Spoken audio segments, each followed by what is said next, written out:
자, 웃으세요, 할망구. 김치. 제 남편 강민호는 마치 재미있는 구경거리라도 난 것처럼 낄낄대며 스마트폰 카메라를 들이댔습니다. 그 앞에는 제 어머니가 평생 흙만 만지며 살아오신 칠순의 노모가 피투성이가 된 채 진흙탕 속에 처박혀 있었습니다. 시어머니가 고용한 덩치 큰 용역 깡패들이 어머니의 등허리를 군홧발로 짓밟고 있었죠. 엄마, 이거 놔! 이 짐승 같은 놈들아! 제가 빗속을 뚫고 어머니를 감싸 안으려 달려들었지만 짝 하는 소리와 함께 고개가 돌아갔습니다. 시어머니 최영숙 여사의 손등에 박힌 다이아 반지가 제 뺨을 찢어놨습니다. 그녀는 우아하게 와인잔을 흔들며 쓰러진 저희 모녀를 쳐다보았습니다. 마치 더러운 오물을 보는 눈빛이었습니다. 감히 여기가 어디라고 돈을 받으러 와? 거지 같은 년들이! 야, 얘네들 질질 끌어서 저 뒤쪽 음식물 쓰레기장에 처박아버려! 냄새나니까! 그들은 킬킬거리며 저희를 짐짝처럼 끌고 갔습니다. 그들은 몰랐을 겁니다. 그리고 단 5분 뒤 그들의 화려한 파티장은 지옥의 심판대로 변할 것이라는 사실을. 이 끔찍한 폐륜의 현장, 그리고 이어질 통쾌한 사이다 복수극이 궁금하시다면 지금 바로 좋아요와 구독을 눌러주세요. 여러분이 지금 어디서 이 이야기를 듣고 계신지 댓글로 남겨주신다면 억울한 제 마음에 정말 큰 힘이 될 것 같습니다. 제가 꼭 감사의 답글 남기겠습니다. 시간을 정확히 24시간 전으로 돌려보겠습니다. 모든 비극이 시작된 그날 밤, 서울대학병원 중환자실 복도는 숨막히도록 차갑고 고요했습니다. 소독약 냄새가 코를 찔렀고 간헐적으로 들려오는 보호자들의 흐느낌 소리가 제 심장을 옥죄어 왔습니다. 유리창 너머로 보이는 시아버님의 모습은 처참했습니다. 온몸에 튜브를 꼽고 앙상하게 말라버린 몸, 한때는 쩌렁쩌렁한 목소리로 집안을 호령하던 분이 이제는 산소호흡기에 의지해 가쁜 숨을 몰아쉬고 계셨습니다. 폐암 말기, 이미 암세포가 다른 장기까지 전이되어 당장 수술하지 않으면 오늘 밤을 넘기기 힘들다는 의사의 사형 선고가 내려진 상태였습니다. 수술비 5천만 원입니다. 당장 입금하셔야 수술실 잡을 수 있습니다. 원무과 직원의 사무적인 목소리가 제 귀에 웅웅거렸습니다. 5천만 원. 가진 것 없는 며느리에게 그 돈은 하늘의 별 따기보다 어려웠습니다. 남편 강민호는 도박빚으로 이미 집까지 날려먹은 상태였고 시어머니 최영숙 여사는 내 노후 자금 건드리면 죽어버리겠다며 통장을 꽉 쥐고 내놓지 않았습니다. 여보, 어떡해. 아버님, 이대로 돌아가시게 할 순 없잖아. 제가 남편의 팔을 잡고 애원했습니다. 하지만 남편은 귀찮다는 듯 제 팔을 뿌리쳤습니다. 아, 몰라. 나보고 어쩌라고. 돈 없는 걸 어떡해. 그리고 아빠 저 정도면 살 만큼 사셨잖아. 수술해도 6개월이라는데 그 돈 쓰느니 그냥 편하게 보내드리는 게 효도야. 어떻게 그런 말을 해. 당신 아버지잖아. 시끄러워. 넌 돈도 못 벌어오는 주제에 말이 많아. 능력 없으면 조용히 나 있어. 남편은 담배를 피우겠다며 밖으로 나가버렸습니다. 절망적이었습니다. 차가운 복도 의자에 주저앉아 하염없이 눈물만 흘리고 있을 때였습니다. 누군가 제 어깨를 조심스럽게 감싸 안았습니다. 지은아, 익숙한 목소리, 거칠지만 따뜻한 손길. 고개를 들어보니 낡은 몸빼바지에 보따리를 든 친정어머니가 서 계셨습니다. 시골에서 농사만 짓던 엄마가 어떻게 알고 여기까지 올라오신 걸까요? 엄마, 엄마. 저는 엄마 품에 안겨 어린 아이처럼 엉엉 울었습니다. 엄마는 말없이 제 등을 토닥여 주셨습니다. 흙냄새와 땀냄새가 섞인 엄마의 냄새가 저를 안도시켰습니다.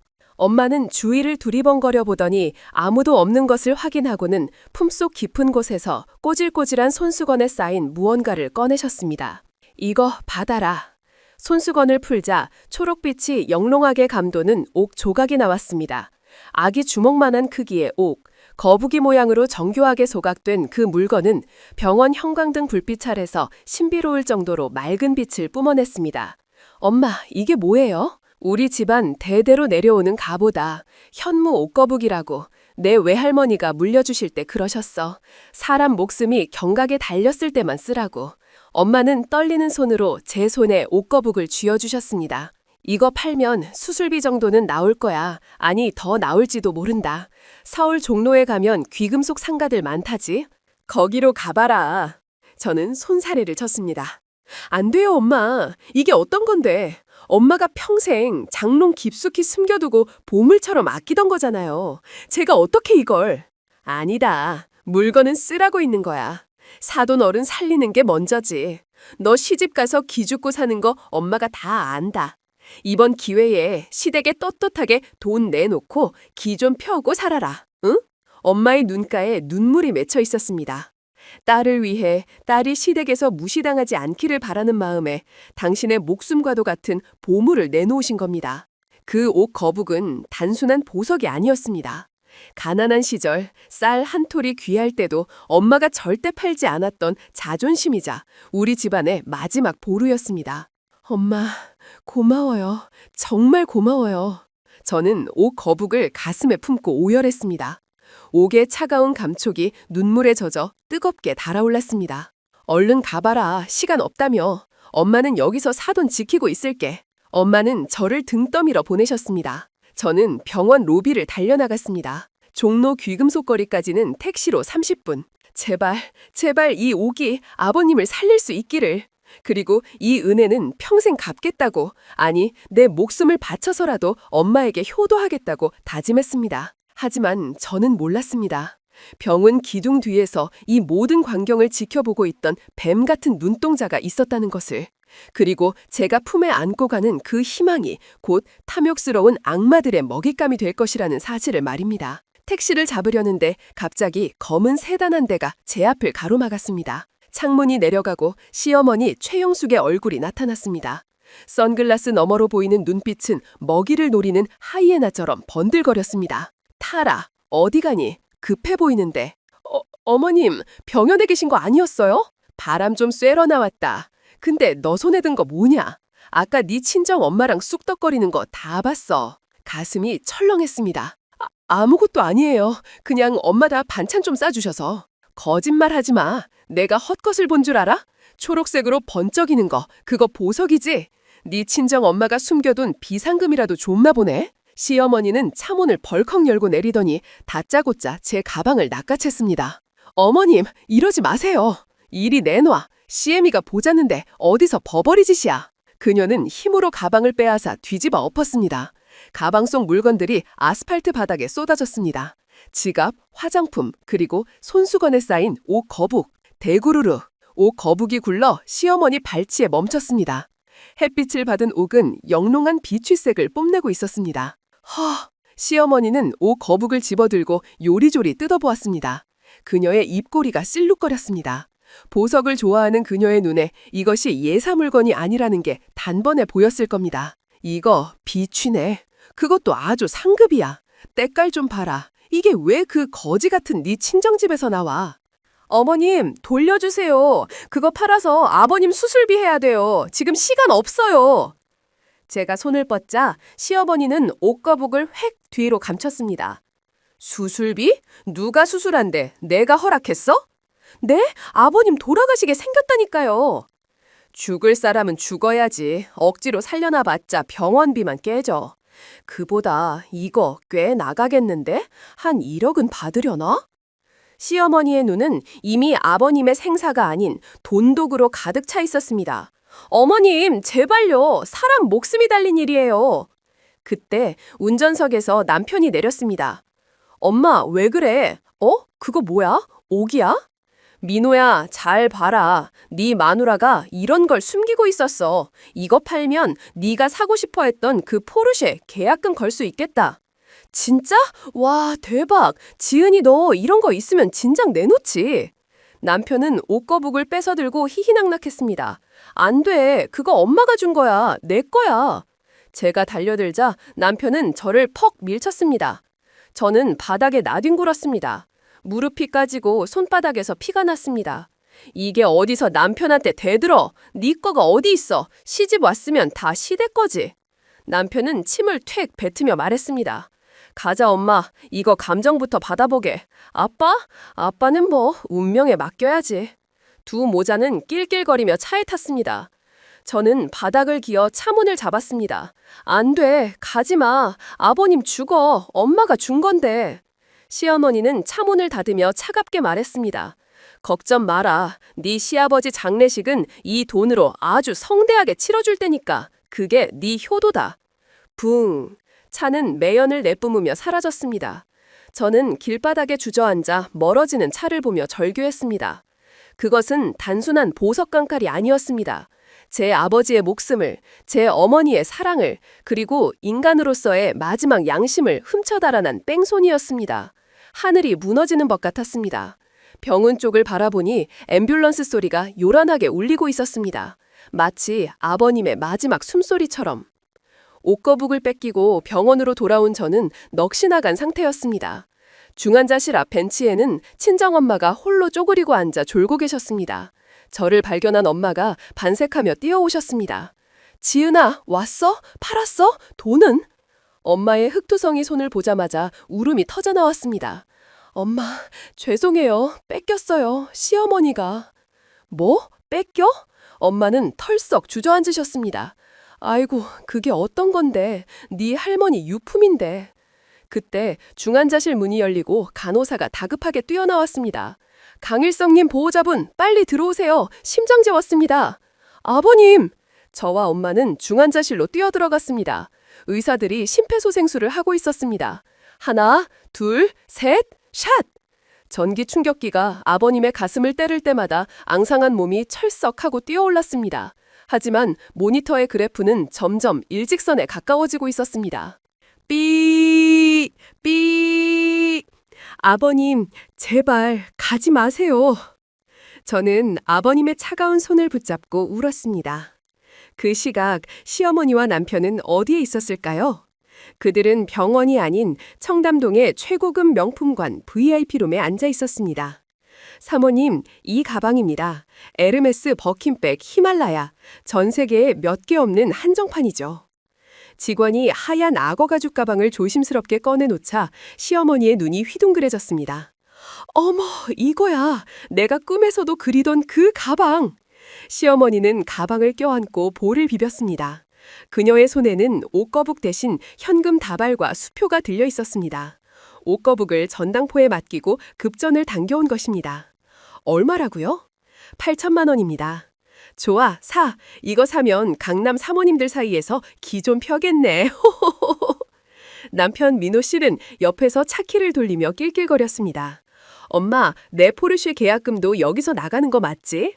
그럼 우리 아들 기 죽으면 안 되지. 옷거북 하나 팔았는데 가방 사고 차 사고도 남네. 며느리 친정이 거지인 줄 알았더니 보물단지였어. 진작 털어먹을 걸. 그들의 대화에는 죽어가는 남편이자 아버지에 대한 걱정은 단 1g도 섞여 있지 않았습니다. 오직 탐욕과 허영뿐이었습니다. 근데 엄마, 아빠 진짜 괜찮을까? 지금쯤. 남편이 아주 잠시 걱정하는 신용을 했습니다. 아유, 재수 없는 소리 하지 마. 죽으면 보험금 나오잖아. 그 돈으로 옷거북 찾아오면 돼. 그럼 가방도 남고 차도 남고 옷거북도 남고 일석삼조 아니냐? 시어머니는 립스틱을 고쳐 바른 저 거울을 봤습니다. 나 오늘 예쁘지? 이따 호텔 경매 파티 가서 옷거북 진짜 가치 좀 알아봐야겠어. 1억보다 더 나올지도 모른다더라. 경매 파티? 아빠 장례식 준비 안 하고? 장례식은 내일 해도 돼. 오늘은 파티가 먼저야. 이 가방 들고 가서 자랑해야지. 그들은 쇼핑백을 들고 룰루랄라 매장을 나섰습니다. 밖에는 비가 억수같이 쏟아지고 있었지만 그들은 발레 파킹된 차에 편안하게 올랐습니다. 다시 병원. 심폐소생술이 멈췄습니다. 의사가 고개를 저으며 시계를 보았습니다. 사망 선고하겠습니다. 2023년 7월 15일 오후 4시 30분 환자 강일성님 운명하셨습니다. 삐. 기계음이 길게 이어졌습니다. 아버님의 손이 힘없이 툭 떨어졌습니다. 아버님! 저는 바닥에 무너져 통곡했습니다. 엄마도 제 등을 끌어안고 우셨습니다. 사돈어른, 불쌍해서 어쩌나. 자식 잘못 둬서 가는 길도 편치 못하고. 마지막 순간까지 아들을 찾으셨던 아버님. 하지만 그 아들은 지금 새 차를 계약하느라 정신이 팔려 있었습니다. 이 얼마나 잔인한 운명의 장난입니까? 저는 떨리는 손으로 남편에게 전화를 걸었습니다. 신호가 한참 가고 나서야 받았습니다. 시끄러운 음악 소리가 들렸습니다. 여보세요? 왜 또 전화질이야? 나 바빠. 여보, 아버님 돌아가셨어. 어? 진짜? 남편의 목소리에는 슬픔보다는 당황스러움이 묻어났습니다. 아씨, 타이밍 진짜. 나 지금 엄마랑 파티 가는 중인데. 파티? 당신 미쳤어? 아버지가 돌아가셨다는데 파티? 당장 와서 수습해. 야, 죽은 사람은 죽은 거고 산 사람은 살아야지. 장례식장 예약해놔. 이따 밤에 갈 테니까. 끊어. 뚜. 전화가 끊겼습니다. 저는 휴대폰을 쥐고 멍하니 허공을 바라보았습니다. 인간이, 사람이 어떻게 이럴 수 있을까요? 아비의 목숨값으로 산 가방을 들고 아비가 죽은 날 파티를 가다니 제 안에 무언가가 툭 끊어졌습니다. 그것은 슬픔이 아니었습니다. 그것은 남편에 대한, 시어머니에 대한 일말의 기대와 정이었습니다. 이제 남은 것은 차다운 증오뿐이었습니다. 엄마가 제 손을 잡으셨습니다. 지은아, 가자. 어디를요? 그 파티장. 네 시어머니가 있다는 그곳. 엄마의 눈빛이 달라져 있었습니다. 시골 할머니의 순박한 눈빛이 아니었습니다. 가서 옷거북 찾아오자. 그리고 사돈 어른의 원한도 갚아드리자. 하지만 엄마, 우린 아무 힘도 없잖아요. 힘? 두고 봐라. 엄마가 보여줄게. 진짜 힘이 뭔지. 엄마는 짐보따리를 챙겨들고 앞장서셨습니다. 그 뒷모습이 왠지 모르게 거대해 보였습니다. 저는 아버님의 시신을 영안실에 안치하고 상복도 입지 못한 채 엄마를 따라 나섰습니다. 빗줄기는 점점 굵어지고 천둥 소리가 세상을 뒤흔들었습니다. 폭풍우가 몰아치고 있었습니다. 우리의 운명처럼. 아버님의 시신을 영안실 냉동고에 안치하고 병원을 나온 시간은 새벽 2시였습니다. 하늘에 구멍이라도 난 듯 비가 쏟아지고 있었습니다. 저는 넋이 나간 채 엄마의 손에 이끌려 택시를 탔습니다. 목적지는 시댁, 아버님의 영정사진이라도 챙겨와야 했으니까요. 택시가 달동네 언덕길을 힘겹게 올라 시댁 대문 앞에 멈췄습니다. 그런데 뭔가 이상했습니다. 집안이 너무 어두웠습니다. 가로등 불빛에 비친 대문에는 커다란 빨간 딱지가 붙어 있었습니다. 압류, 출입금지. 저는 대문을 흔들었습니다. 잠겨 있었습니다. 담을 넘어 마당으로 들어갔습니다. 현관문도 굳게 닫혀 있었습니다. 유리창을 통해 안을 들여다보니 집안은 텅 비어 있었습니다. 가구 하나 없이 횡댕그렁했습니다. 바닥에는 쓰레기만 굴러다니고 있었습니다. 이사? 아버님이 위독하신데 이사를 가? 그때 옆집 대문이 열리고 이웃집 아주머니가 우산을 쓰고 나오셨습니다. 어머, 지은이 왔니? 아이고, 꼴이 그게 뭐냐. 비 다 맞고. 아주머니, 시어머니 어디 가셨어요? 집이 왜 이래요? 아주머니는 혀를 쯧쯧 찼습니다. 모르니? 어제 낮에 이삿짐 센터 불러서 싹 다 빼갔어. 집주인이 보증금 다 까먹었다고 나가라고 난리쳤거든. 근데 네 시어머니가 돈가방 들고 와서 밀린 월세 싹 던져주고 갔더라. 아주 기세 등등해서. 돈가방이요? 어디로 가셨대요? 몰라. 뭐 호텔로 간다던데. 로열 호텔인가 뭔가. 거기서 파티한다고 자랑을 하더구만. 며느리가 보석을 훔쳐와서 팔자 고쳤다나 뭐라나. 보석을 훔쳐와? 기가 막혔습니다. 제가 훔친 게 아니라 그들이 뺏어간 건데 그것도 아버님 수술비 하라고 엄마가 준 것을. 엄마. 저는 빗속에 주저앉아 땅을 쳤습니다. 아버님은 돌아가셨는데 집도 없고 갈 곳도 없고 저 나쁜 사람들. 엄마가 제 어깨를 잡아 일으켜 세우셨습니다. 엄마의 얼굴은 비에 젖어 있었지만 눈빛만은 형형하게 빛나고 있었습니다. 울지 마라. 눈물도 아깝다. 엄마, 저 어떡해요? 아버님 장례는요? 옷거북은요? 찾아와야지. 네 시아버지 마지막 가는 길 노잣돈이라도 쥐어드려야지. 그리고 내 옷거북 그것도 찾아와야지. 엄마는 제 손을 꽉 잡으셨습니다. 그 손의 힘이 어찌나 센지 뼈가 으스러질 것 같았습니다. 로열 호텔이라고 했지? 가자. 거기 가서 다 뒤집어 엎어버리자. 하지만 엄마, 거기는 상류층만 가는 곳이에요. 우리 같은 사람은 들어가지도 못해요. 상류층, 똥파리도 황금똥 위에 앉으면 상류층인 줄 아는 법이야. 겉만 번지르르 하지 속은 썩어 문드러진 것들. 엄마가 다 상대해줄게. 우리는 다시 택시를 잡아탔습니다. 택시기사 아저씨가 백미러로 힐끔힐끔 쳐다봤습니다. 비에 젖은 생쥐꾼을 한 촐로와 젊은 여자, 호텔에 갈 행색이 아니었으니까요. 손님, 로열 호텔 맞아요? 거기 비싼 데인데. 갑시다. 돈 줄 테니까 빨리 가요. 엄마가 호통을 쳤습니다. 주머니에서 꼬깃꼬깃한 10,000원짜리 지폐 뭉치를 꺼내 기사에게 던졌습니다. 차창 밖으로 서울의 야경이 스쳐 지나갔습니다. 화려한 불빛들이 빗물에 번져 일그러져 보였습니다. 제 인생도 저렇게 일그러진 것 같았습니다. 하지만 엄마의 손을 잡고 있으니 이상하게도 두려움이 사라졌습니다. 마치 거대한 산이 내 뒤를 받쳐주고 있는 듯한 든든함. 호텔에 도착했을 때는 이미 날이 밝아오고 있었습니다.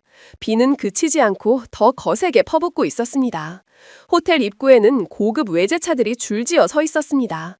발레 파킹 요원들이 우산을 받쳐들고 귀부인들을 에스코트하고 있었습니다. 우리가 택시에서 내리자 요원들이 인상을 찌푸리며 다가왔습니다. 여기서 이러시면 안 됩니다. 영업방해예요. 저쪽으로 가세요. 비켜! 내 딸 시어머니 만나러 왔어. 최영숙 나오라고 해. 엄마가 소리쳤습니다. 그 소란을 듣고 로비 안에서 누군가 걸어 나왔습니다. 화려한 드레스를 입고 목에는 진주 목걸이를, 손에는 제가 뺏긴 옷거북을 들고 있는 여자, 시어머니 최영숙이었습니다. 그녀의 옆에는 턱시도를 입은 남편 강민호가 서 있었습니다. 어머, 이게 누구야? 사돈어른 아니세요? 꼴이 왜 이러세요? 비 맞은 똥강아지처럼. 시어머니가 코웃음을 치며 다가왔습니다. 내 옷거북 내놔. 그리고 사돈어른 시신 수습해. 사람이 할 도리는 해야지. 엄마가 달려들었습니다. 하지만 남편이 엄마를 밀쳤습니다. 퍽! 엄마가 빗물 고인 바닥에 나뒹굴었습니다. 이 늙은이가 미쳤나? 여기가 어디라고 행패야. 거지 취급해주니까 진짜 거지인 줄 아나. 남편은 엄마에게 침을 뱉었습니다. 엄마! 제가 비명을 지르며 달려갔지만 경호원들이 제 팔을 꺾어 제압했습니다. 시어머니는 옷거북을 높이 들어 보이며 웃었습니다. 이거? 돌려줘? 싫은데? 이거 오늘 경매에 붙일 거야.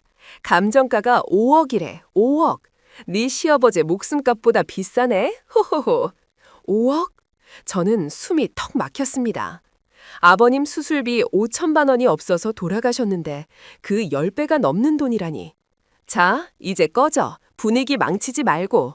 시어머니가 손짓하자 경호원들이 저희를 끌어내기 시작했습니다. 그때였습니다. 바닥에 쓰러져 있던 엄마가 천천히 고개를 들었습니다. 진흙투성이가 된 얼굴, 하지만 그 눈빛은 마치 지옥불을 삼킨 듯 붉게 타오르고 있었습니다. 엄마는 품속에서 휴대폰을 꺼냈습니다. 아주 낡은 2G 폴더폰. 그리고 단축번호 1번을 눌렀습니다. 나다. 엄마의 목소리가 낮게 깔렸습니다.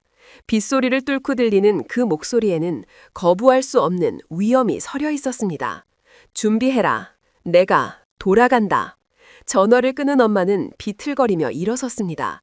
그리고 시어머니와 남편을 똑바로 쳐다보았습니다. 그래, 5억이라고 했지? 어디 한번 팔아봐라. 그 돈이 네 무덤을 파는 삽값이 될 테니. 시어머니는 잠시 멈칫했지만 이내 비웃었습니다. 지랄하고 자빠졌네. 경비원, 뭐해? 빨리 안 치우고. 경호원들이 다시 달려들었습니다. 그리고 지금 우리가 있는 이 상황, 빗속에서 짓밟히고 모욕당하는 이 비참한 현실로 이어졌습니다. 하지만 저는 보았습니다. 엄마가 일어서는 순간 그 굽은 등이 펴지고 왜소했던 어깨가 넓어지는 것을, 마치 오랫동안 잠자고 있던 거대한 용이 기지개를 켜는 것 같은 전율. 이제 곧 진짜 폭풍이 시작될 것입니다. 그리고 그 폭풍의 중심에는 나의 어머니가 서 계실 것입니다. 다시 현재. 호텔 로비 밖 차가운 아스팔트 바닥, 빗물과 진흙이 뒤섞인 오물 구덩이 속에 저는 어머니와 함께 널브러져 있었습니다. 온 몸이 쑤시고 아팠지만 육체의 고통보다 더 참을 수 없는 것은 가슴을 후벼 파는 죄책감이었습니다. 엄마, 죄송해요. 흑흑. 저 때문에 제가 못나서. 저는 진흙투성이가 된 어머니의 손을 잡고 오열했습니다. 평생 자식 뒷바라지만 하시느라 거칠어진 손. 그 손마저 이제는 상처투성이가 되었습니다. 어머니는 아무 말씀도 없으셨습니다. 그저 멍하니 하늘을 올려다보고 계셨습니다. 빗물이 어머니의 주름진 얼굴을 타고 흘러내려 눈물인지 빗물인지 분간할 수 없었습니다. 호텔 유리문 너머로는 화려한 파티가 한창이었습니다. 샹들리에 불빛 아래서 샴페인을 마시며 웃고 떠드는 사람들. 그들 중에 제 남편과 시어머니가 있었습니다. 아버님의 시신을 방치한 채 저희 모녀를 짓밟고 들어간 그곳은 마치 다른 세상 같았습니다. 어떻게 사람이 이럴 수가 있어. 하늘도 무심하시지. 저는 주먹으로 땅을 쳤습니다. 손등이 까져 피가 났지만 아픈 줄도 몰랐습니다. 지나가는 사람들이 우리를 쳐다보며 수근거렸습니다. 어머, 저 사람들 뭐냐? 노숙자인가 봐. 호텔 물 흐리게 왜 저러고 있어? 경비원 안 부르고? 동정하는 눈빛은 없었습니다. 오직 경멸과 조롱뿐. 가난은 죄가 아니라지만 이 세상에서 가난하고 힘없는 것은 죄보다 더 가혹한 형벌이었습니다. 그때 호텔 정문으로 검은색 승합차 한 대가 미끄러지듯 들어왔습니다. 경호원들이 우르르 내려 우산을 펼치고 도열했습니다. 차에서 내린 사람은 50대 초반의 중년 신사였습니다. 말끔한 정장에 은퇴 안경을 쓴 지쪽이고 냉철해 보이는 인상. 그는 호텔 총지배인이었습니다. 그는 우리를 힐끗 보더니 미간을 찌푸렸습니다. 뭐야? 아직도 안 치웠어. VVIP 손님들 오실 시간인데 이것 때문에 입구가 지저분하잖아. 당장 끌어내. 네, 알겠습니다. 경비원들이 다시 달려들어 저희를 짐짝처럼 들어 올리려 했습니다. 이거 놔. 우리 발로 갈 거야. 제가 발버둥 쳤지만 역부족이었습니다. 어머니는 여전히 묵묵부답이셨습니다. 마치 영혼이 빠져나간 사람처럼. 엄마가 충격을 받으셨나 봐. 어떡해. 저는 너무 무서웠습니다. 혹시 엄마가 이대로 쓰러지시기라도 하면. 경비원들이 우리를 호텔 뒤편 쓰레기장 쪽으로 질질 끌고 갔습니다. 음식물 쓰레기통 옆에 내동댕이 쳐졌습니다. 악취가 코를 찔렀습니다. 여기 찌그러져 있어. 한 번만 더 로비 얼씬거리면 경찰 부를 거야. 경비원들은 침을 퇴 뱉고 돌아갔습니다. 쓰레기장. 이곳이 우리가 있어야 할 곳인가요? 아버님을 잃고 집을 잃고 전 재산을 뺏기고 결국엔 쓰레기 취급을 당하며 버려진 신세. 절망이라는 단어로도 부족했습니다. 죽고 싶었습니다. 차라리 혀를 깨물고 죽어서 귀신이 되어 저들을 괴롭히고 싶었습니다. 지은아. 그때 어머니가 입을 여셨습니다.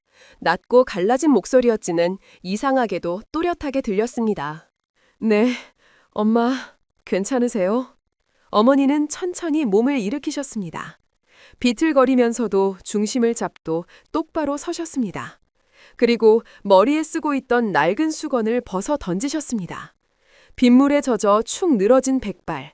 하지만 그 아래 드러난 어머니의 눈빛은 아까 로비에서 보았던 그 붉은 눈빛보다 더 깊고 서늘하게 가라앉아 있었습니다.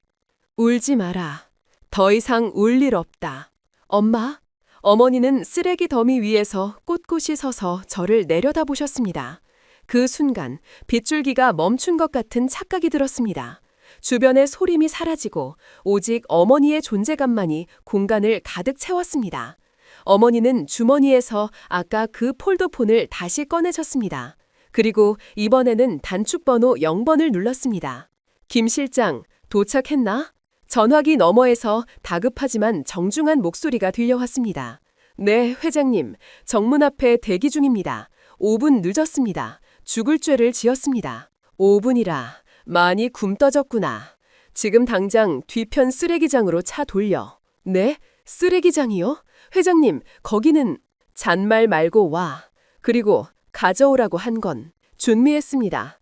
회장님께서 가장 아끼시던 블랙스완 드레스와 피닉스 목걸이입니다. 좋아, 1분 준다. 어머니는 전화를 또 끊으셨습니다.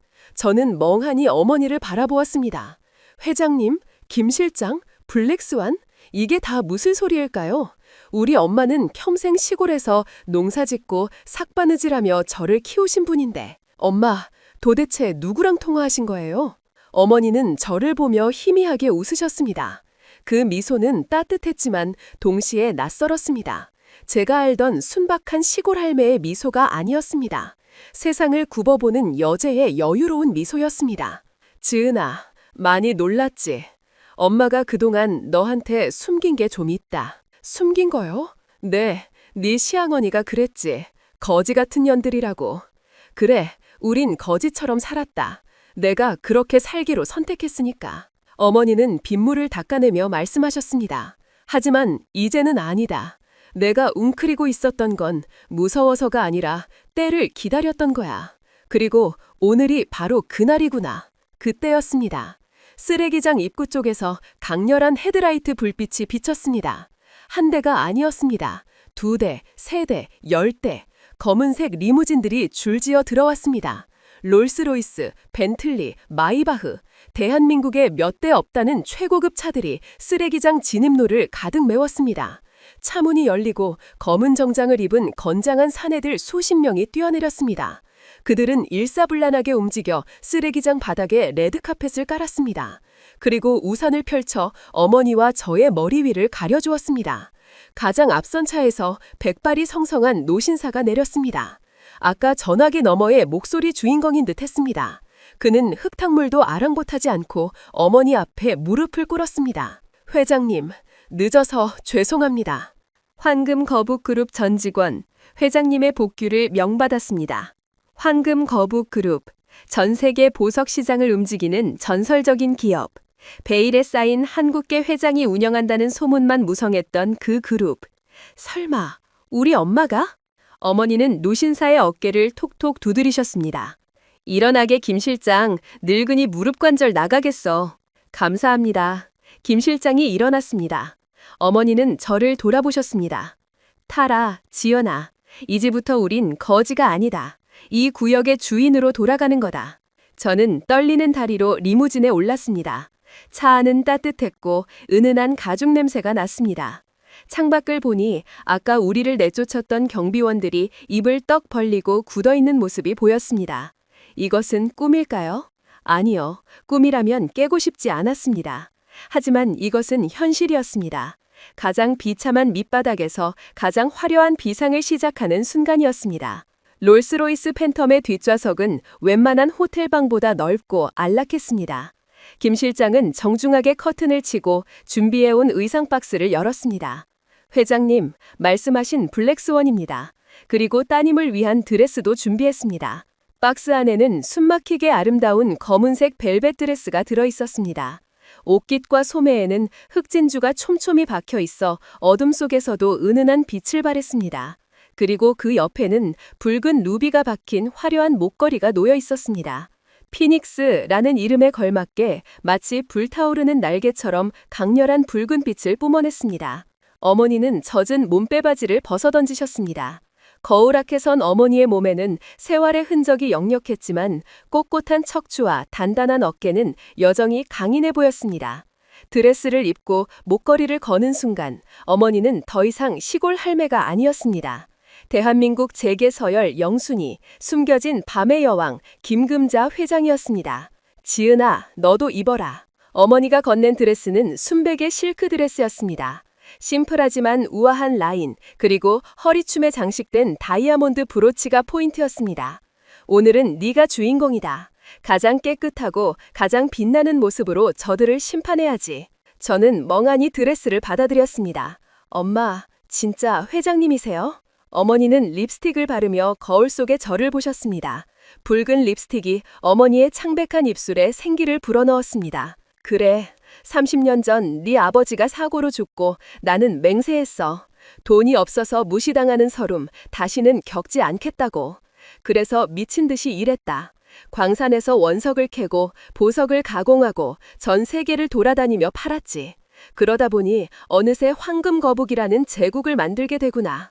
근데 왜 시고에서 정상에 오르니 똥파리들이 꼬이더구나. 돈만 보고 달려드는 사기꾼들, 아첨꾼들, 인간에 대한 환멸을 느꼈어. 그래서 은퇴하고 조용히 살고 싶었지. 너 하나만 잘 키우면 된다고 생각했어.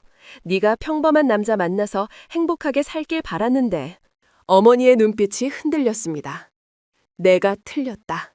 내가 발톱을 숨기니 늑대들이 내 새끼를 물어뜯으려 두는구나. 지은아, 미안하다. 엄마가 너무 늦게 깨어났어. 아니에요, 엄마. 저야말로. 자, 이제 눈물 닦고 머리 올려라. 어머니는 제 머리를 만져주셨습니다. 저들은 지금 네가 울고 있을 거라 생각하겠지. 천만에. 우리는 웃으면서 들어갈 거다. 가장 오만하고 가장 당당하게. 차문이 열렸습니다. 김 실장이 우산을 받쳐들고 대기하고 있었습니다. 회장님, 준비되셨습니까? 가자. 우리는 차에서 내렸습니다. 비는 여전히 내리고 있었지만 우리에게는 닿지 않았습니다. 수십 명의 경호원들이 인간 우산이 되어 길을 만들어 주었으니까요. 호텔 로비 입구.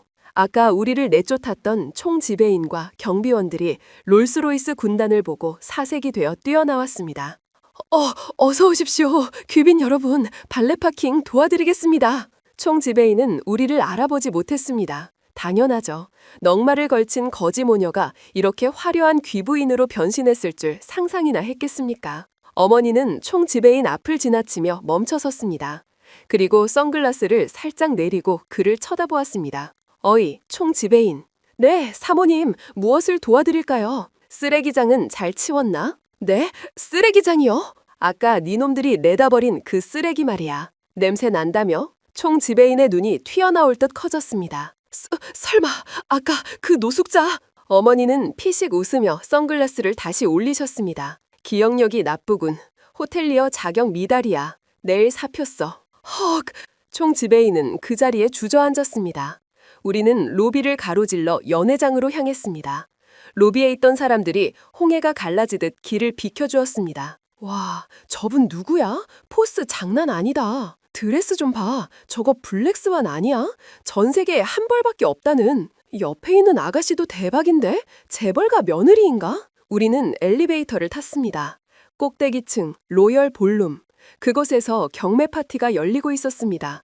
제 아버지의 목숨값, 옷거북이 팔려나갈 운명의 장소. 엘리베이터 숫자가 올라갈수록 제 심장도 뛰었습니다.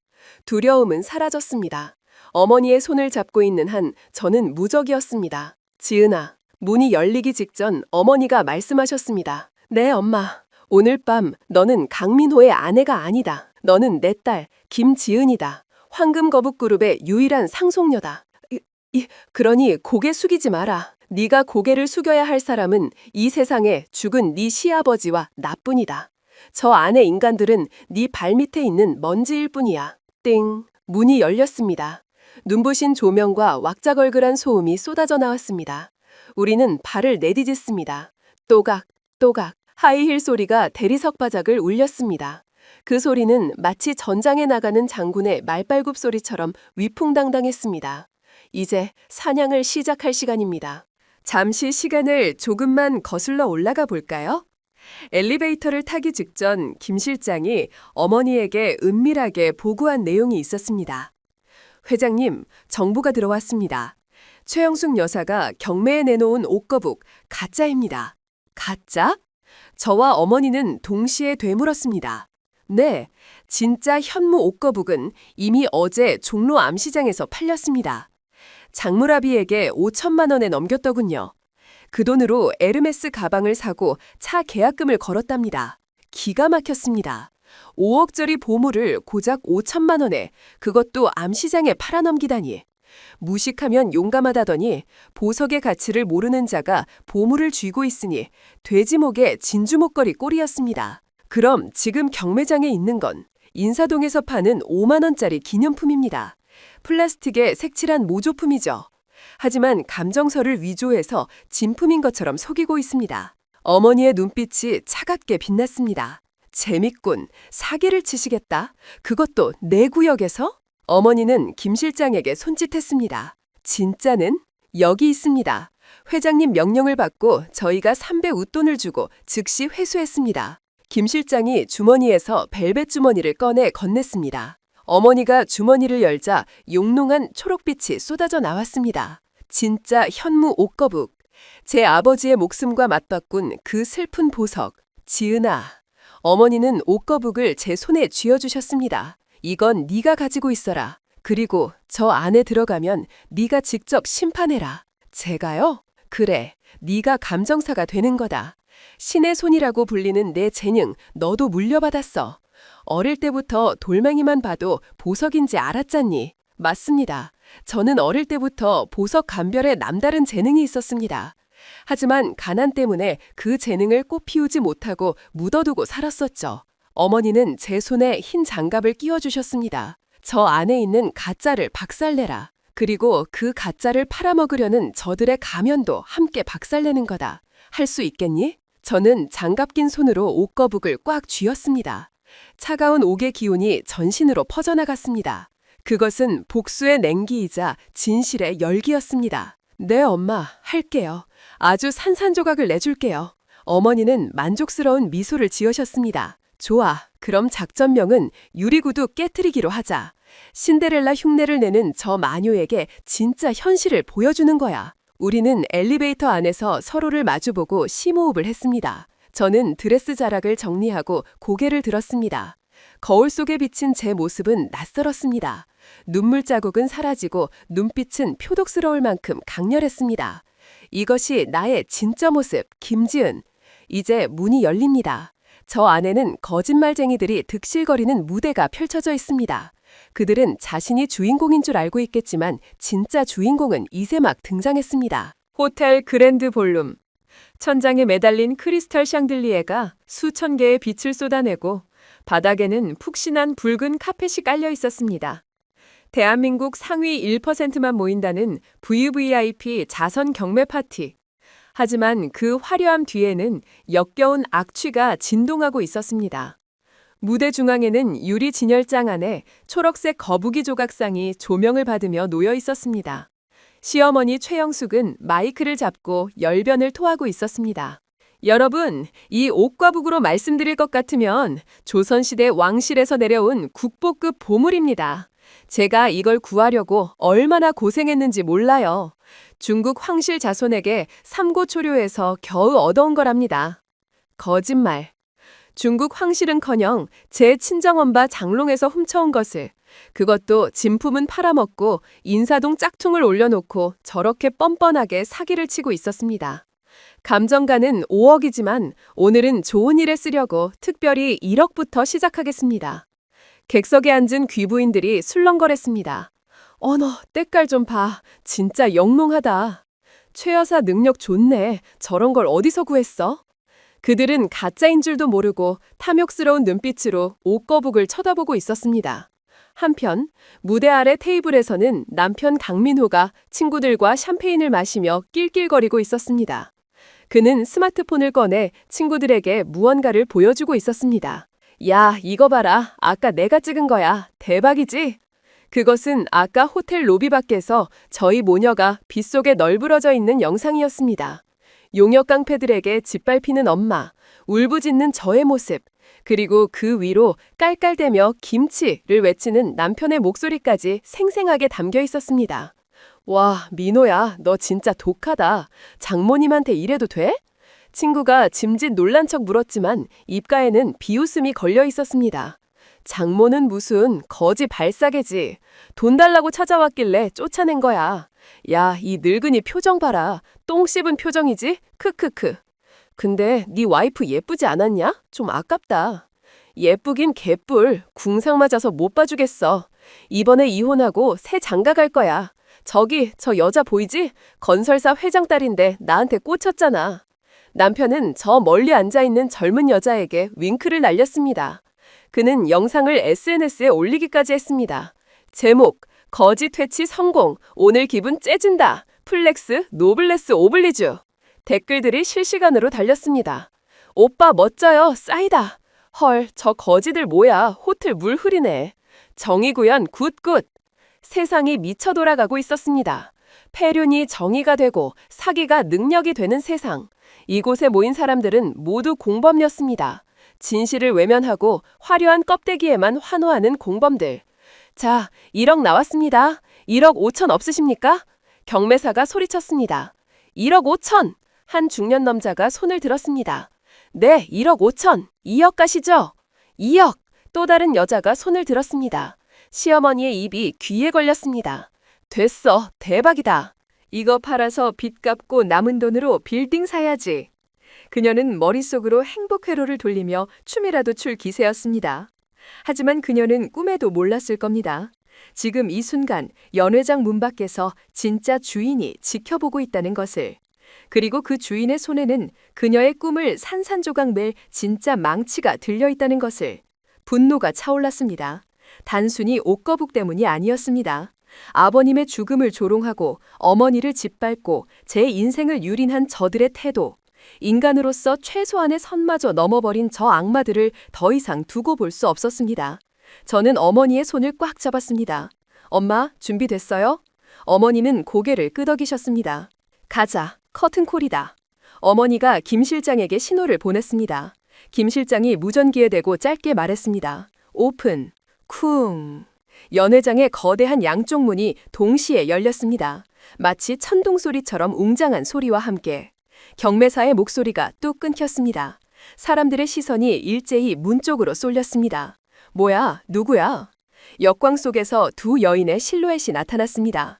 검은 드레스의 노부인과 하얀 드레스의 젊은 여인. 그들의 등장과 함께 연회장의 공기가 바뀌었습니다. 시끌벅적하던 소음은 사라지고 숨막히는 긴장감이 감돌기 시작했습니다. 시어머니는 눈을 가늘게 뜨고 쳐다봤습니다. 누구지? 초대 가수인가? 남편도 잔을 내려놓고 입을 벌렸습니다. 와, 몸매 죽이는데 누구야? 그들은 아직 몰랐습니다. 저승사자가 왔다는 것을. 연회장 입구, 쏟아지는 조명을 받으며 두 여인이 걸어 들어왔습니다. 앞장선 사람은 검은색 벨벳 드레스를 입은 백발의 노부인. 그녀의 목에 걸린 붉은 피빅스 목걸이가 조명을 받아 섬뜩할 정도로 붉게 빛났습니다. 그 뒤를 따르는 사람은 순백의 실크 드레스를 입은 젊은 여인.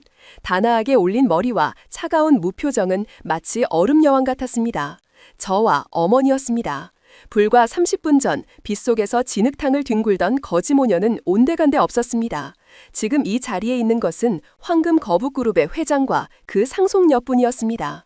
우리가 레드카펫을 밟고 걸어오자 좌우에 도열해 있던 호텔 직원들이 허리를 90도로 굽혔습니다. 어서 오십시오, 회장님. 그들의 우렁찬 인사가 연회장을 울렸습니다. 단상 위에 있던 시어머니 최영숙은 눈을 비렸습니다. 뭐야? 저 할망구. 아까 그 거지 아냐? 옷만 갈아입은 거야? 옷만 갈아입은 거야? 그녀는 마이크를 잡고 소리쳤습니다. 경비원 뭐해? 저 미친년들 다시 들어왔잖아. 당장 안 끌어내고. 하지만 경비원들은 움직이지 않았습니다. 오히려 고개를 숙이고 뒷걸음질 찼습니다. 이것들이 미쳤나? 내가 돈 줬잖아. 야, 강민호, 네가 가서 처리해. 남편 강민호가 씩씩거리며 달려왔습니다. 야, 너희들 진짜 질기다. 옷은 어디서 훔쳐 입고 와서 쇼를 해. 당장 안 꺼져? 그는 손을 들어 제 뺨을 때리려 했습니다. 철썩. 하지만 뺨을 맞은 건 저가 아니라 남편이었습니다. 어느새 나타난 김 실장이 남편의 손목을 낚아채고 반대 손으로 남편의 뺨을 후려친 것입니다. 어디서 감히 귀하신 분 몸에 손을 대? 아, 뭐야 이 늙은이는! 남편은 바닥에 나뒹굴었습니다. 그때 호텔 총지배인이 헐레벌떡 뛰어왔습니다. 그는 시어머니 앞을 가로막으며 소리쳤습니다. 최영숙 씨, 그 입 다무세요. 죽고 싶습니까? 뭐? 이봐요 지배인. 지금 누구 편을 드는 거야? 내가 VVIP 고객인데. VVIP? 당신 같은 사기꾼은 우리 호텔 격떨어지게 할 뿐입니다. 총 지배인은 어머니 쪽을 향해 정중하게 고개를 숙였습니다. 진짜 VVIP는 저분이십니다. 뭐라고? 그 순간 객석에 앉아있던 중년 신사 한 명이 벌떡 일어났습니다. 그는 대한민국 보석 감정협회장이었습니다. 어머나, 김 회장님 아니십니까? 그를 시작으로 여기저기서 탄성이 터져나왔습니다. 세상에, 전설의 김금자 회장님? 홍콩 경매장에서만 뵐 수 있다는 그분을 여기서 뵙다니. 황금 거북그룹 오너께서 친히 왕림하시다니. 보석업계의 거물들, 재벌 회장들, 유명 감정사들이 줄지어 일어나 어머니에게 고개를 숙였습니다. 마치 여왕을 아련하는 신하들처럼. 그들은 알았습니다. 어머니가 단순한 부자가 아니라 이 업계의 살아있는 전설이자 신이라는 것을. 시어머니와 남편은 입을 떡 벌린 채 굳어버렸습니다.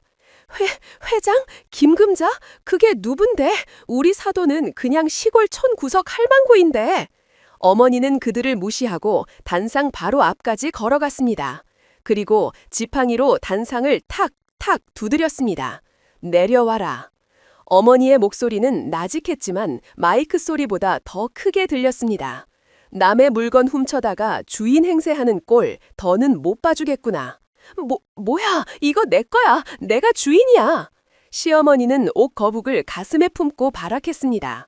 하지만 총지배인이 손짓하자 경호원들이 단상 위로 올라가 시어머니를 끌어내렸습니다. 이거 놔! 내가 누군 줄 알아! 나 최 여사야! 그녀는 질질 끌려 내려와 바닥에 패대기 쳐졌습니다. 어머니는 단상 위로 올라가셨습니다. 그리고 저를 부르셨습니다. 지은아, 올라오너라. 저는 우아하게 계단을 밟고 올라가 어머니 옆에 섰습니다. 수백 명의 시선이 저에게 꽂혔습니다. 하지만 저는 떨지 않았습니다. 아버님의 억울한 죽음, 어머니의 피눈물, 그리고 제가 겪은 수모, 그 모든 것을 갚아줄 시간이 왔으니까요. 어머님은 마이크를 잡으셨습니다. 여러분, 안녕하십니까? 황금거북그룹 회장 김금자입니다. 그리고 이 아이는 제 유일한 후계자이자 딸 김지은입니다. 헐, 대박! 사람들은 경악했습니다. 강민호 와이프 아니었어? 거짓 집안 딸이라며? 와, 강민호 로또 맞았다가 찢어버린 거네. 남편은 바닥에 주저앉아 저를 올려다보았습니다. 그의 눈동자가 지진난 듯 흔들렸습니다. 지은아, 너 진짜요? 우리 장모님이 회장님? 저는 그를 내려다보며 차갑게 웃었습니다. 왜? 이제야 내가 좀 예뻐 보여? 아까는 궁상 맞다며? 냄새 난다며? 아니야. 오해야. 여보, 내가 농감한 거 알잖아. 나 너 사랑해. 알지? 그는 비굴하게 웃으며 제 다리를 잡으려 했습니다. 하지만 저는 뒷걸음질 치지 않았습니다. 대신 신고 있던 하이힐 굽으로 그의 손등을 밟아버렸습니다. 꽉! 으악! 비명이 연회장에 울려 퍼졌습니다. 사랑? 웃기지 마. 네가 사랑한 건 내 돈이었겠지. 아니, 우리 엄마 돈 냄새를 못 맡아서 그렇게 구박했나? 저는 마이크를 잡고 선언했습니다. 여러분, 오늘 이 자리는 자선 경매가 아닙니다. 사기꾼들이 벌인 추악한 사기극이자 폐륜아들의 장례식입니다. 지금부터 제가 직접 집도하겠습니다. 저는 흰 장갑을 낀 손을 들어 올렸습니다. 그 손에는 진짜 현무 옷거북이 들려 있었습니다.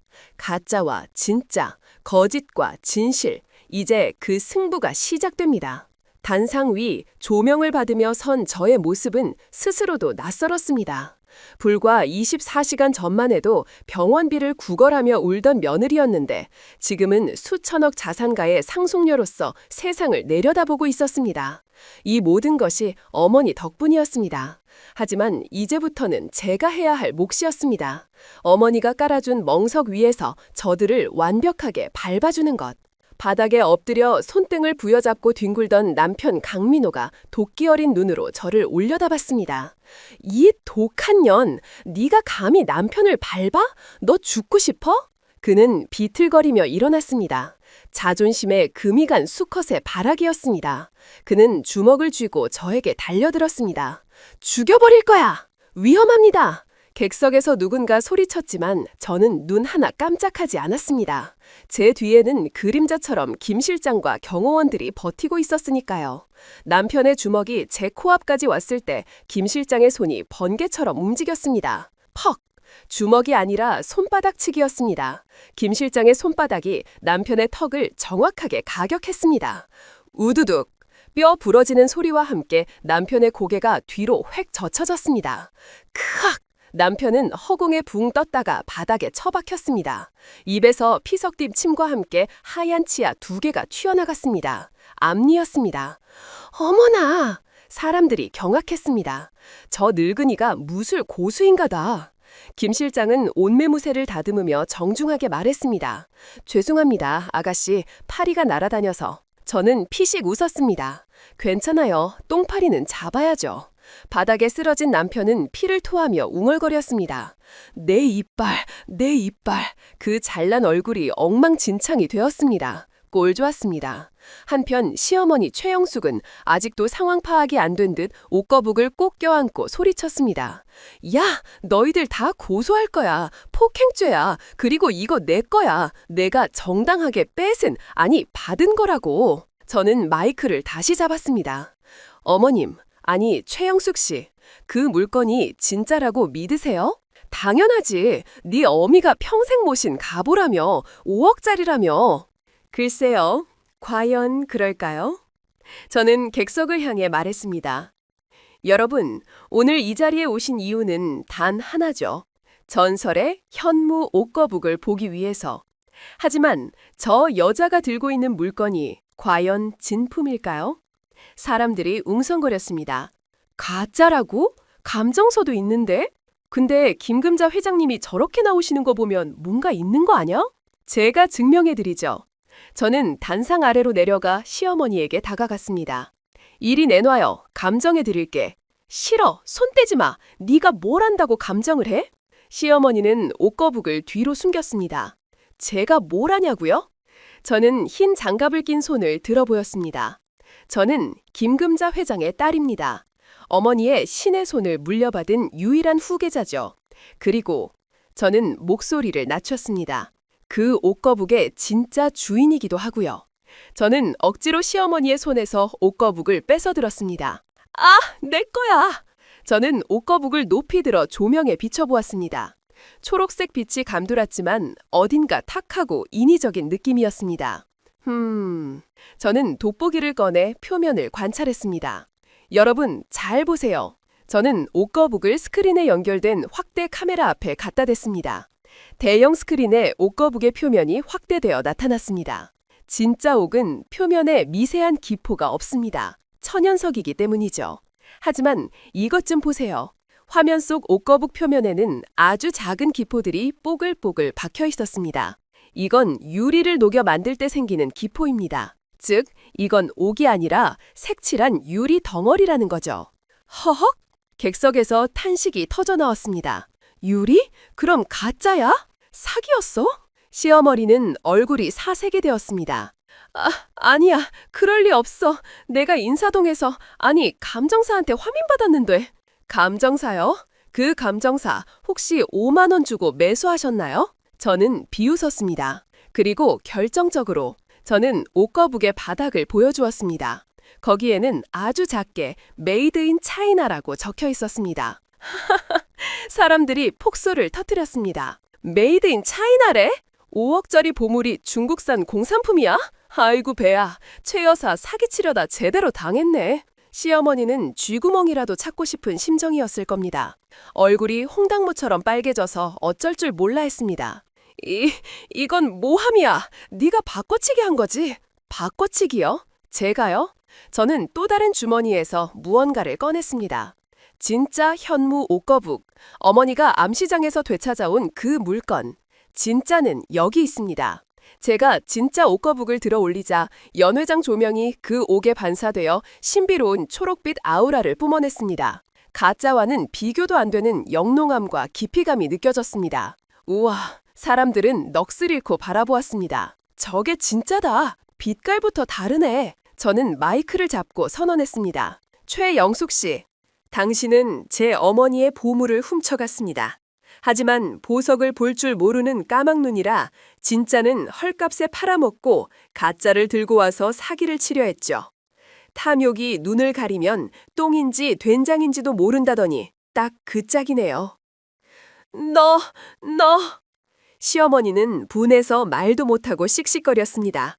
저는 오늘 이 자리에서 당신이 팔려고 했던 이 쓰레기의 진짜 가치를 보여드리겠습니다.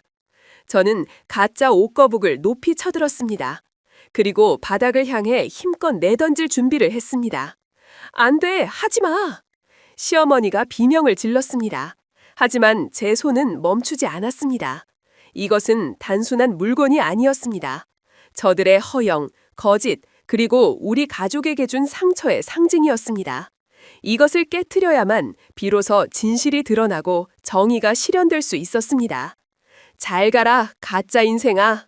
가짜 옷거북이 제 손을 떠나 바닥으로 떨어지는 그 찰나의 순간, 시간은 마치 정지한 듯 느리게 흘렀습니다. 시어머니 최영숙의 눈동자가 공포로 확장되고 입이 떡 벌어지는 모습이 슬로우 모션처럼 보였습니다. 쾅! 쨍그랑! 마침내 옷거북이 대리석 바닥에 충돌했습니다. 하지만 예상했던 맑고 청아한 옷 깨지는 소리가 아니었습니다. 퍽, 우지끈 하는 둔탁한 파열음과 함께 유리 조각들이 사방으로 튀었습니다. 그리고 그 속에서 튀어나온 것은 옥의 파편이 아니라 흉물스러운 전선과 칩들이었습니다. 어머, 저거 뭐야? 기계야? 전자부품? 사람들이 경악하며 몰려들었습니다. 바닥에 흩어진 잔해들 사이로 초록색 LED 불빛이 깜빡이는 작은 칩이 보였습니다. 저는 그 칩을 집어들었습니다. 이것 좀 보세요. 위치 추적 장치와 도청 장치입니다. 도청 장치? 아니, 보물이라면서 왜 저런 게 들어있어? 저는 마이크를 잡고 차분하게 설명했습니다. 이 가짜 옷거북은 사실 중국 암시장에서 유통되는 고가의 스파이 장비 케이스입니다.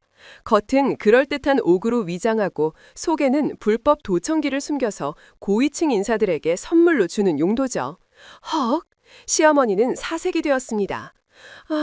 아니야. 난 몰랐어. 난 그냥 인사동에서. 인사동이요? 인사동 골동품 가게 주인이 도청 장치를 팝니까? 아니면 당신 내연남이라는 그 사기꾼이 준 겁니까? 제 말에 시어머니는 꿀먹은 벙어리가 되었습니다. 사실 그녀는 내연남에게 속아 50억이라는 거금을 주고 이 가짜를 샀던 것입니다. 내연남은 그녀에게 이거 팔면 100억은 남는다고 꼬드겼고 탐욕에 눈먼 그녀는 제 옷거북을 팔아치운 돈과 사채까지 끌어다 그 가짜를 산 것이었죠. 사기꾼이 사기꾼에게 당한 꼴이었습니다. 이 칩에는 흥미로운 녹음 파일들이 들어있을 것 같네요. 예를 들어 당신이 어떻게 내연남과 짜고 남편을 죽였는지, 어떻게 며느리 돈을 갈취했는지 같은 거 말이에요. 안 돼! 그거 줘! 내놔! 시어머니가 미친 듯이 달려들었습니다. 하지만 김 실장이 가볍게 발을 걸어 그녀를 넘어뜨렸습니다. 쿵! 그녀는 깨진 유리 조각 위로 넘어졌습니다. 따가워! 피나! 손바닥과 무릎에 유리 조각이 박혀 피가 철철 흘렀습니다. 하지만 아무도 그녀를 도와주지 않았습니다. 오히려 쌤통이라는 듯 혀를 찼습니다. 쯧쯧, 천벌 맞았네. 사기치더니 꼴 좋다. 그때 대형 스크린이 켜졌습니다. 자, 그럼 이 칩에 뭐가 들어있는지 다 같이 확인해 볼까요? 제가 칩을 노트북에 연결하자 스크린에 오디오 파형이 나타났습니다. 재생! 자기야, 이번에 그 옷거북 팔면 우리 어디로 튈까? 하와이? 스위스? 호호호, 좋아. 근데 우리 며느리년이랑 남편은 어쩌지? 그 늙은이 보험금 탄 거 다 썼는데. 걱정 마. 며느리는 거지 만들어서 쫓아내고 늙은이는 뭐 병원에서 알아서 죽겠지. 우리가 약 좀 썼잖아. 허헉? 연회장이 술렁거렸습니다. 약? 독살이야? 미쳤네. 진짜 살인마였어. 시어머니는 귀를 막고 비명을 질렀습니다. 끄라고! 조작이야! 저거 내 목소리 아니야!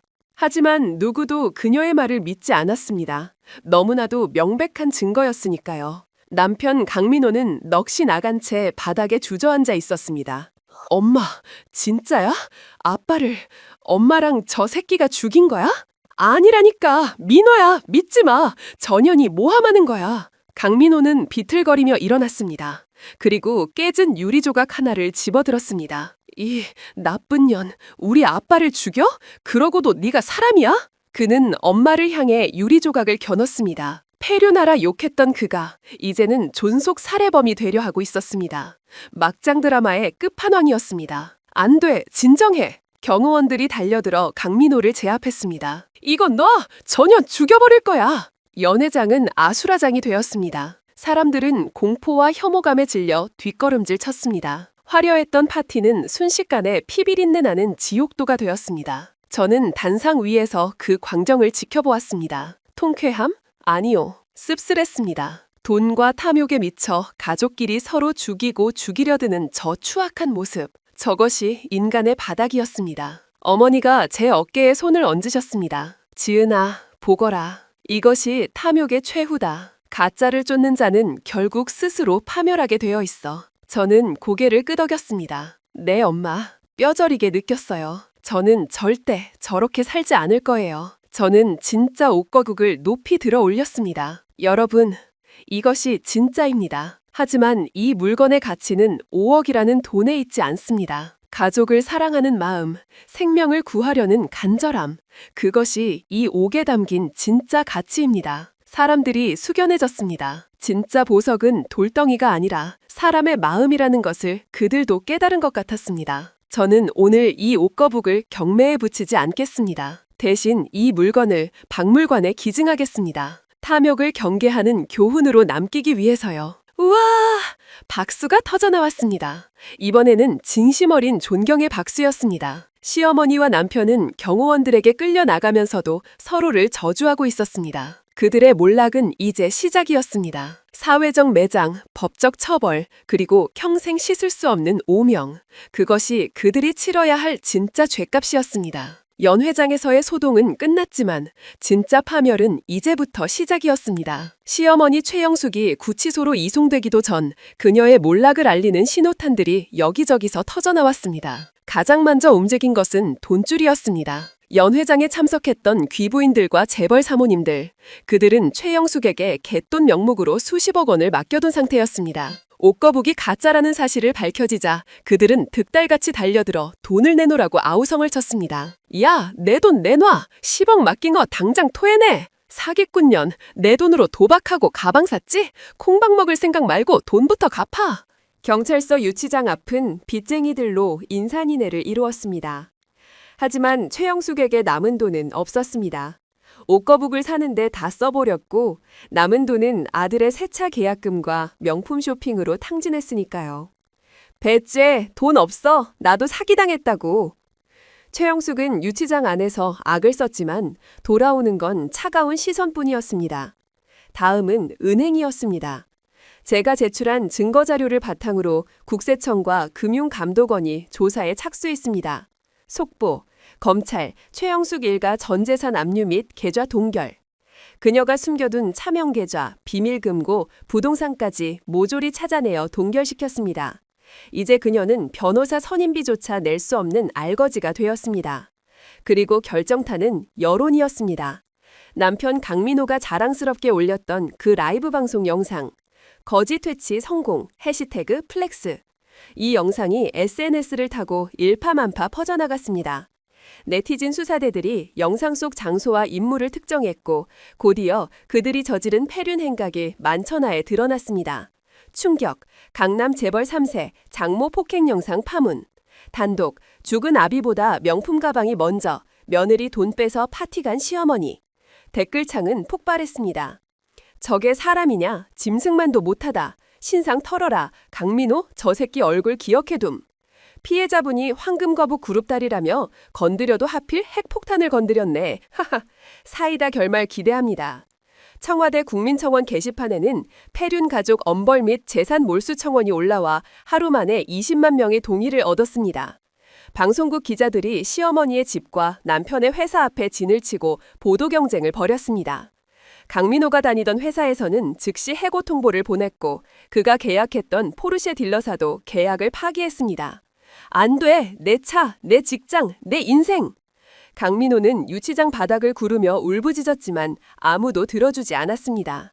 그가 세상에 뿌린 악의 씨앗들이 거대한 가시덤불이 되어 그를 옥죄어 오고 있었습니다. 저는 호텔 스위트룸에서 TV 뉴스를 보며 이 모든 상황을 지켜보고 있었습니다. 어머니가 따뜻한 우유 한 잔을 건네주셨습니다. 마셔라. 속이 좀 풀릴 거다. 엄마, 무서워요. 사람이 이렇게 한순간에 무너질 수 있다는 게. 무서워할 것 없다. 그들이 쌓은 성은 모래성이었어. 거짓과 탐욕으로 지은 성은 파도 한 번이면 무너지는 법이야. 우리가 한 건 파도를 일으킨 게 아니라 그저 바람을 조금 불어주었을 뿐이다. 어머니는 제 손을 잡으셨습니다. 지은아, 이제 다 끝났다. 저들은 이제 세상의 감옥에 갇혔어. 법적인 감옥보다 더 무서운 사회적 매장이라는 감옥에. 맞습니다. 그들은 감옥에서 나와도 갈 곳이 없을 겁니다. 누구도 그들을 받아주지 않을 것이고 평생 손가락질 받으며 숨어 살아야 할 것입니다. 그것이야말로 진정한 지옥이었습니다. 그때 제 휴대폰이 울렸습니다. 발신자 강민호. 저는 잠시 고민하다가 전화를 받았습니다. 여보세요? 지은아, 여보, 나야. 나 좀 살려줘. 사람들이 나보고 살인자 아들이래. 나 나가면 돌 맞을 것 같아. 변호사 좀 사줘. 기사 좀 내려줘. 제발. 그의 목소리는 공포와 질려 있었습니다. 저는 담담하게 말했습니다. 민호 씨, 당신이 올린 영상, 당신이 뱉은 말들, 그게 다 당신이 만든 감옥이야. 누굴 탓해? 그리고 나한테 전화하지 마. 내 변호사가 이혼 서류 보냈을 거야. 도장이나 찍어. 안 돼, 지은아, 사랑해. 내가 잘못했어. 으아! 저는 전화를 끊고 차단했습니다. 마지막 미련, 마지막 연민까지 깨끗하게 지워버렸습니다. 창밖에는 비가 그치고 무지개가 떠 있었습니다. 폭풍우가 지나간 뒤의 하늘은 그 어느 때보다 맑고 푸르렀습니다.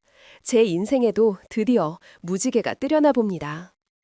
며칠 뒤 검찰 송치를 위해 경찰서를 나서는 최영숙과 강민호의 모습이 전국의 뉴스 채널에 생중계되었습니다. 경찰서 앞은 그들을 규탄하는 시민들과 취재진으로 발 디딜 틈이 없었습니다. 계란과 밀가루가 날아들었고 욕설이 빗발쳤습니다. 살인마, 돈밖에 모르는 마녀, 폐류나 짐승만도 못한 놈. 최영숙은 마스크와 모자로 얼굴을 가렸지만 날아오는 계란 세례를 피할 수는 없었습니다. 아, 이거 안 나. 경찰들 뭐해? 나 보호 안 해? 그녀는 끝까지 뻔뻔했습니다. 반면 강민호는 고개도 들지 못한 채 질질 끌려 나왔습니다. 수갑찬 두 손으로 얼굴을 가리고 있었지만 공포에 질려 떠는 모습이 역력했습니다. 그때 군중 속에서 제가 걸어 나갔습니다. 검은 정장을 입고 손에는 서류 봉투 하나를 든 채 기자들이 길을 타주었습니다. 피해자 김지은 씨다. 저는 강민호 앞을 가로막았습니다. 잠깐만요. 형사들이 잠시 멈춰섰습니다. 강민호가 고개를 들어 저를 봤습니다. 지은아. 그의 눈에는 희망의 빛이 스쳐 지나갔습니다. 혹시나 제가 탄원서라도 써주러 온 줄 알았나 봅니다. 와줬구나. 나 용서해주는 거야? 합의해줄 거지? 저는 피식 웃었습니다.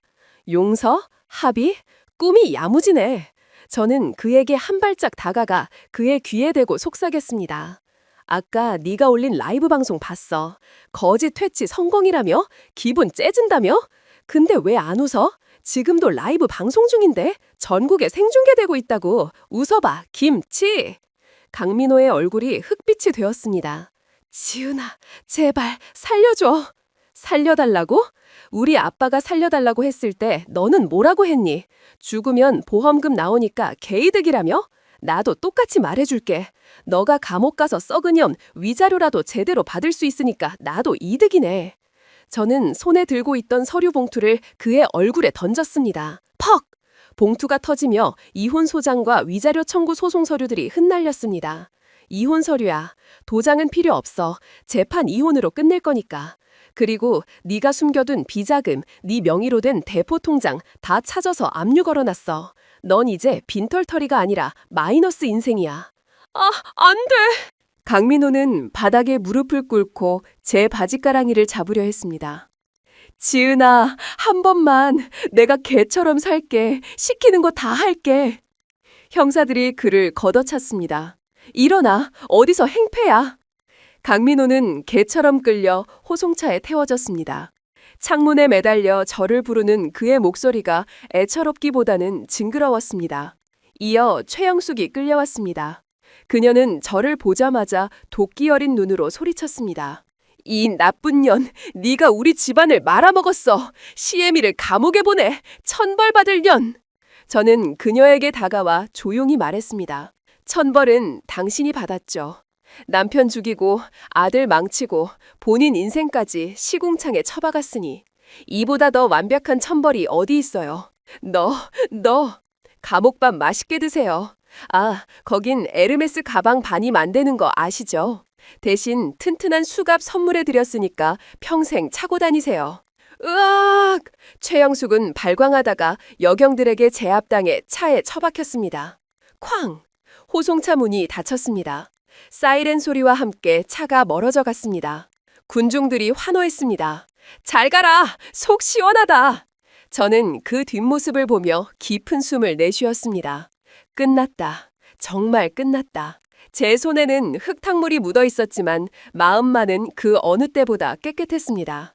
아버님의 원한을 갚았고 어머니의 명예를 되찾았고 제 인생의 혹덩이들을 도려냈습니다. 어머니가 다가와 제 어깨를 감싸 안으셨습니다. 가자, 지은아. 이제 진짜 우리 집으로 가자. 네, 엄마. 우리는 서로의 손을 잡고 인파 속을 걸어 나왔습니다. 기자들이 플래시를 터뜨렸지는 저는 피하지 않았습니다. 당당하게 고개를 들고 미소 지었습니다. 이것은 패배자의 눈물이 아니라 승리자의 미소였으니까요. 하늘은 맑게 개어 있었고 햇살이 눈부시게 쏟아졌습니다. 제 인생의 2막이 이제 막 시작되고 있었습니다. 모든 것이 제자리로 돌아오는 데는 꼬박 1년이라는 시간이 걸렸습니다. 하지만 그 시간은 지루하지 않았습니다. 상처가 아물고 새살이 돋아나는 치유의 시간이었으니까요. 가장 먼저 한 일은 정리였습니다. 연회장에서 피해를 본 사람들에게 전액 보상을 해주고 황금거북 그룹의 이름으로 대규모 자선 기부를 했습니다. 언론은 연일 노블레스 오블리주의 표본이라며 어머니와 저를 칭송했습니다. 역시 회장님은 다르다. 진정한 명품은 인성이다. 사람들의 시선이 경멸에서 존경으로 바뀌는 것을 보며 저는 돈보다 더 중요한 가치가 무엇인지 깨달았습니다. 그리고 가장 중요한 일, 아버님의 집을 되찾는 것이었습니다. 경매에 넘어갔던 달동네 옥탑방, 낡고 허름하지만 우리 가족의 추억에 깃든 그 집을 저는 웃돈을 주고 다시 사들였습니다. 대문을 열고 들어서자 마당 한 구석에 아버님이 심어놓으신 감나무가 보였습니다. 주인은 없었지만 나무는 여전히 그 자리를 지키고 있었습니다. 아버님, 저 왔어요. 텅 빈 방 안, 먼지가 쌓인 장롱 위에서 아버님의 영정사진을 발견했습니다. 누가 치우지도 않고 그대로 둔 덕분에 아버님은 그곳에서 묵묵히 집을 지키고 계셨던 것입니다. 저는 사진을 품에 안고 눈물을 흘렸습니다. 죄송해요. 너무 늦게 와서. 이제 편히 쉬세요. 어머니가 빗자루를 들고 마당을 쓸고 계셨습니다. 재벌 회장님이 웬 빗자루 지르냐고요? 어머니는 내 집은 내 손으로 치워야 직성이 풀린다며 굳이 직접 청소를 하셨습니다. 몸빼바지에 수건을 두르고 마당을 쓰는 어머니의 모습은 영락없는 시골 할머니였습니다. 하지만 그 뒷모습에서 느껴지는 아우라는 그 어떤 드레스 입은 귀부인보다 우아했습니다. 지은아, 이리 와서 수박 먹어라. 어머니가 평상에 앉아 손짓하셨습니다. 우리는 평상에 앉아 수박을 먹으며 도란도란 이야기를 나누었습니다. 엄마, 그 옥거북 진짜 박물관에 기증하실 거예요? 그럼 그게 내 물건이더냐. 조상님들이 물려주신 거고 세상에 돌려줘야 할 물건이지. 탐욕은 결국 파멸을 부른다는 걸 그 옥거북이 톡톡히 보여줬잖아. 어머니는 씨를 퇴 뱉으시며 웃으셨습니다. 나는 이제 빈손이다. 다 내놓으니 이렇게 홀가분할 수가 없구나. 빈손이라뇨. 어머니의 손에는 수각 한 조각이 들려 있었지만 그 마음속에는 세상 모든 것을 품을 수 있는 넉넉함이 가득 차 있었습니다. 저 멀리서 아이들이 뛰어노는 소리가 들려왔습니다. 이 골목, 이 냄새, 이 소리들. 가난하지만 따뜻했던 그 시절의 공기가 다시 흐르고 있었습니다. 저는 아버님의 영정사진을 마루 한가운에 정성스럽게 모셨습니다. 향을 피우고 절을 올렸습니다. 향 연기가 피어오르며 아버님의 미소 짓는 얼굴을 감싸 안았습니다. 아버님, 이제 걱정 마세요. 어머니랑 저 여기서 행복하게 잘 살게요. 그리고 아버님이 못다 하신 사랑 제가 세상에 베풀며 살게요. 바람이 불어와 풍경 소리가 딸랑딸랑 울렸습니다. 마치 아버님이 그래, 잘했다고 대답해 주시는 것 같았습니다. 폭풍우는 지나갔습니다. 진흙탕물도 씻겨 내려갔습니다. 이제 이곳에는 맑고 투명한 햇살만이 가득했습니다. 그리고 그 햇살 아래 두 여인의 웃음소리가 꽃처럼 피어올랐습니다. 가을이 깊어가던 어느 날 저는 혼자서 납골당을 찾았습니다. 아버님이 잠들어 계신 곳. 유리창 너머로 보이는 유골함 앞에는 제가 가져온 국화꽃다발과 소주 한 병이 놓였습니다. 그리고 또 하나. 초록빛이 영롱하게 감도는 현무 옥거북. 박물관에 기증하기로 했지만 그 전에 꼭 아버님 때 보여드리고 싶었습니다. 이것 때문에 아버님이 생명을 잃으셨고 이것 때문에 우리 가족이 풍비박산 났지만 결국엔 이것 때문에 진실이 밝혀졌으니까요. 아버님, 저 왔어요. 저는 옥거북을 유골함 앞에 조심스럽게 내려놓았습니다. 이거 원래 아버님 살리려고 가져왔던 건데 너무 늦게 보여드려서 죄송해요. 차가운 옥의 표면을 어루만지며 저는 지난날의 아픔을 되새겼습니다. 병원 복도에서 옷거북을 뺏기던 그 순간, 빗속에서 절규하던 그 밤, 그 모든 순간들이 주마등처럼 스쳐 지나갔습니다. 하지만 이제는 울지 않았습니다. 슬픔보다는 무언가를 완수했다는 안도감이 더 컸기 때문입니다. 아버님, 저 약속 지켰어요. 어머니 명예 되찾아드렸고요. 그 나쁜 사람들 법에 심판받게 했어요.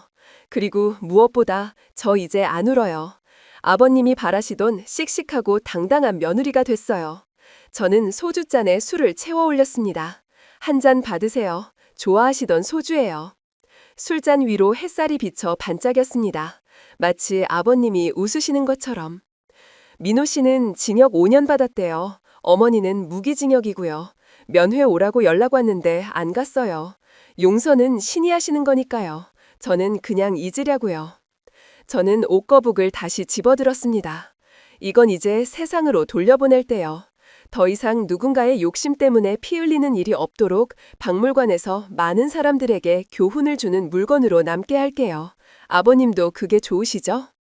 바람이 불어와 제 머리카락을 스치고 지나갔습니다. 시원했습니다.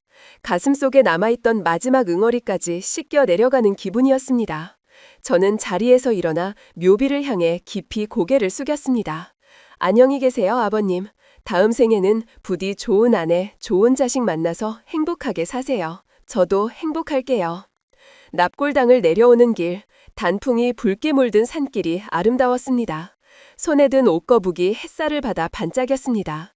그 빛은 더 이상 탐욕의 색이 아니었습니다. 생명과 희망, 그리고 재생의 빛이었습니다. 이제 저는 이 빛을 품고 새로운 세상으로 나아갑니다. 아버님이 지켜주시는 그 길 위로. 3년 후, 서울 외곽의 한적한 숲속에 아름다운 건물이 하나 들어섰습니다. 강일석 기념 무료병원. 돈이 없어서 수술을 받지 못하는 사람들을 위해 제가 전 재산을 털어 세운 병원이었습니다. 아버님의 이름을 따서 지은 이 병원은 아버님이 못다 이루신 생명의 꿈을 대신 실현하는 곳이었습니다. 로비에 들어서자 어머니가 환자들에게 떡을 나눠주고 계셨습니다. 많이 드세요. 쾌차하시고요. 회장님 직함은 내려놓고 이제는 병원 자원봉사자 김여사로 살아가시는 어머니. 화려한 드레스 대신 수수한 앞치마를 두르셨지만 그 모습이 훨씬 더 아름다워 보였습니다. 엄마! 제가 부르자 어머니가 환하게 웃으며 손을 흔드셨습니다. 지은아, 왔니? 오늘 이사회는 잘 끝났고? 네, 황금거북재단에서 매년 100억씩 기부하기로 결정했어요. 이제 병원 운영비 걱정은 안 하셔도 돼요. 잘했다. 정말 잘했어.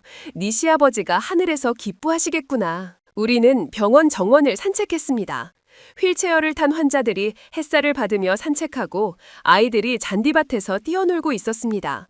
그 평화로운 풍경 속에 아버님의 미소가 겹쳐 보였습니다. 지은아, 어머니가 제 손을 꼭 잡으셨습니다. 힘들지 않니? 그 많은 돈 다 기부하고 빈털터리가 됐는데. 저는 고개를 저었습니다. 아니요, 엄마. 오히려 꽉 찼어요. 돈으로 채울 수 없는 것들로 가득 찼거든요. 사람들의 감사 인사, 아이들의 웃음소리, 그리고 엄마의 사랑. 어머니는 눈시울을 붉히시며 저를 안아주셨습니다. 고맙다. 내 딸로 태어나줘서 고맙다. 네가 아니었으면 엄마는 평생 돈의 노예로 살았을 거야. 네가 엄마를 구했어. 무슨 소리예요? 엄마가 저를 구해주셨죠. 지옥 같은 시댁에서 절망의 늪에서 저를 꺼내주신 건 엄마예요. 우리는 서로를 마주보며 웃었습니다.